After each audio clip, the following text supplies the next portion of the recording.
I've been thinking about a phrase that appears everywhere. Think of the children. Most people understand what it means. Children depend on others. They have less power, less experience, and fewer ways to protect themselves. The reasoning is straightforward. Then the phrase expands. Think of the children. Think of women.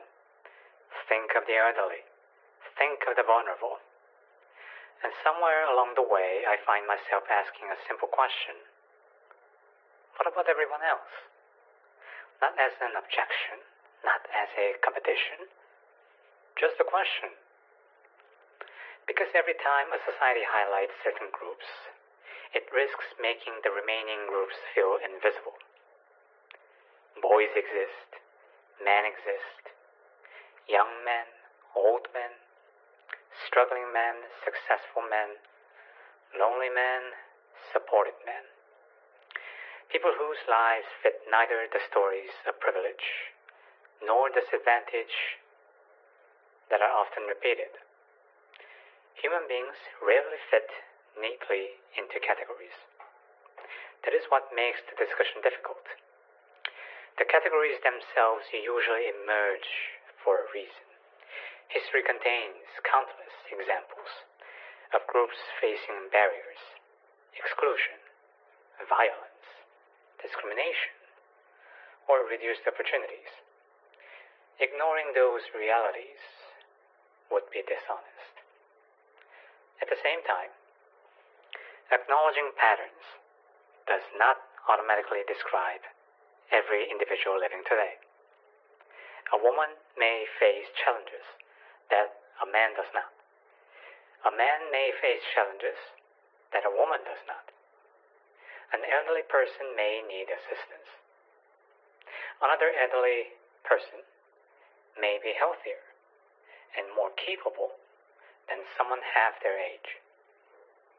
Reality is often messier than the categories we use to describe it.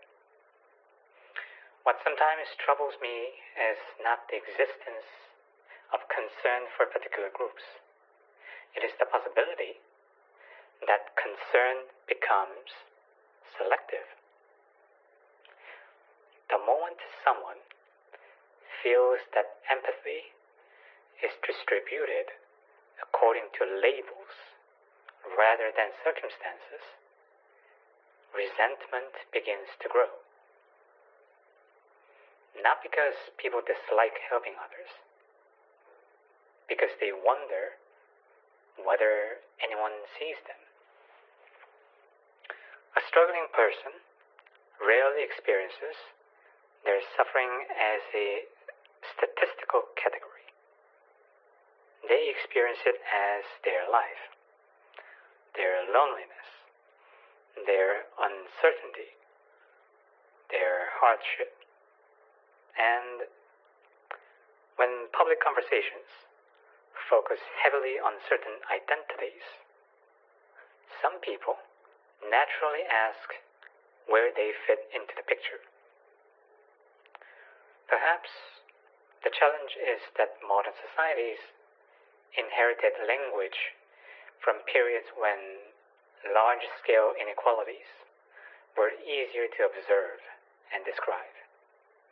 Those frameworks still matter in many places.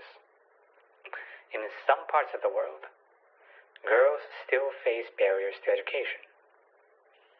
In some regions, women still face restrictions on freedoms that others take for granted.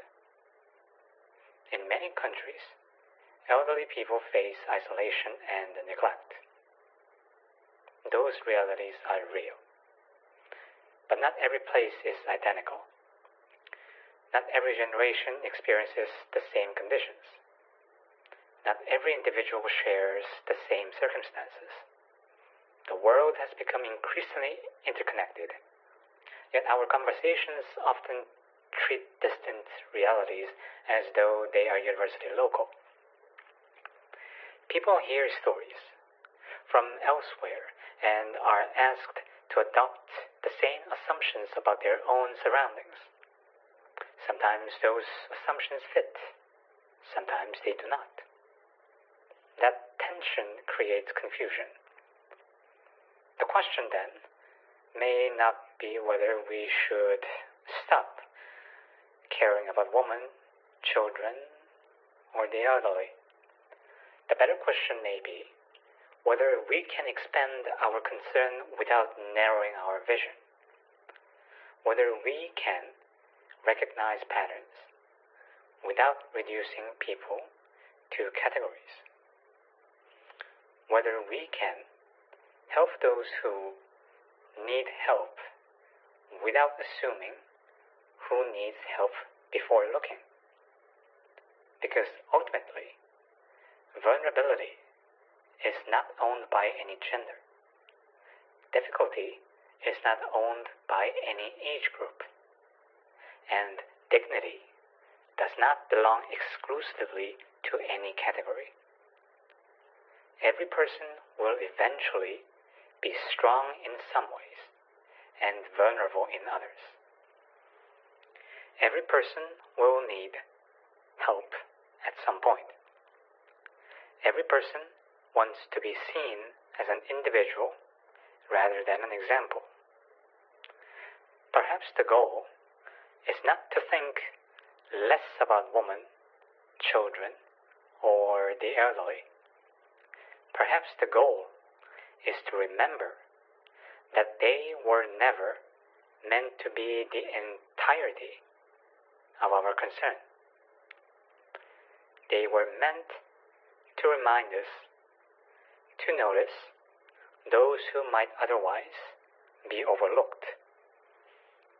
The challenge is making sure that in the process we do not overlook someone else.